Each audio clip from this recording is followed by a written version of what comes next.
Okay, guys, so I'm going over my early war kit.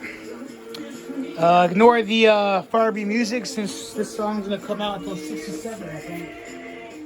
So this is my 1965 kit for when troops just started landing. First thing I'm gonna go over is the helmet. They would have had a World War II liner and a Mitchell pattern with no graffiti on it. So pretty simple there. First up is the utility uniforms. They're being issued utilities at the time and wearing them in country.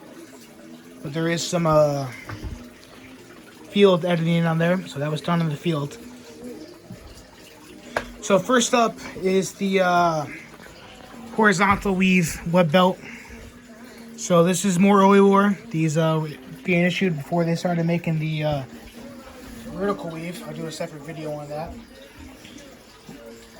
So we had that, and then a first pattern, first aid pouch. You can tell it's the first pattern when there's no grommet on the bottom.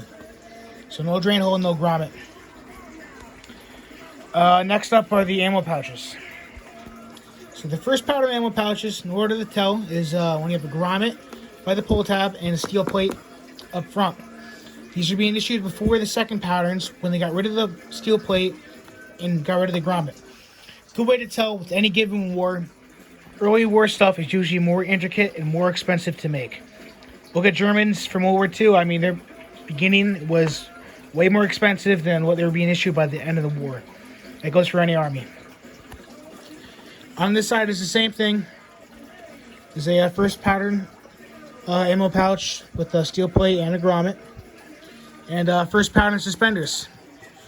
So we'll turn to the back and I can show you how to tell if it's the first pattern suspender, even though I have done a video on it. So looking on the back, we have first pattern suspenders. Best way to tell is second patterns were clips, when first patterns, the backs were hooks like this. Next up is probably the most expensive piece of kit on here is the M56 butt pack. Not to get confused with the M61, this is more square, much smaller. And instead of the rubber lining, if you open it up, also the fixtures, hooks, I don't know what you want to call this, is different. Everything on here is more square. Just so you open it up, there is flaps. Instead of any rubber lining, there are flaps. Also, a tip for any of you guys to keep your stuff on mannequins on display.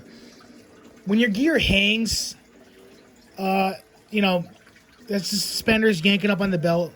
You know, it's really just putting everything to the test. So it's best to have like your stuff stuffed with cardboard and paper. You know, no canteen cups in your canteen covers because that damages the cover and it puts more weight on the webset.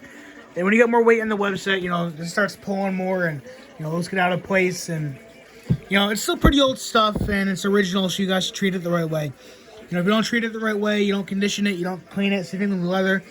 You know, you don't treat them right, then the things start falling apart on you. So, you putting stuff in mannequins or keeping them on display, you can't have anything in it, it just ruins it. Next up is a poncho. This is a really heavy rubber lining, which would have been Korean. But those were still being issued up until the beginning of Vietnam. So, to keep things more correct, I figured I would throw in my Korean poncho. Next up is the canteen covers. So, these are first pattern. You can tell because of the canvas. So, these are really nice condition. If you have nice condition first patterns, I wouldn't recommend you using them. So, they are cotton trim. Canvas with wool lining. Next up is the canteen is 1964 dated. Same thing on this side. First pattern canteen cover with a early war canteen. So I'm pretty sure they started making the plastic ones in 1963 in the later months of 1962. It's pretty nice condition minus the inside. You can see some of the wool getting missing there.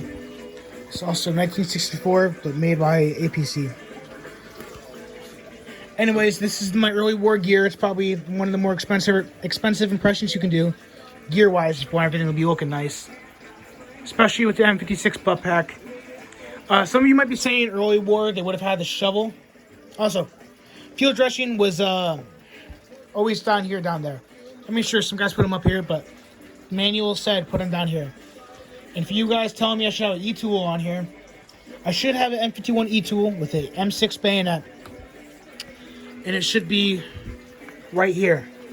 But for the sake of Vietnam, I left 2 canteens on it because that's what most guys would do.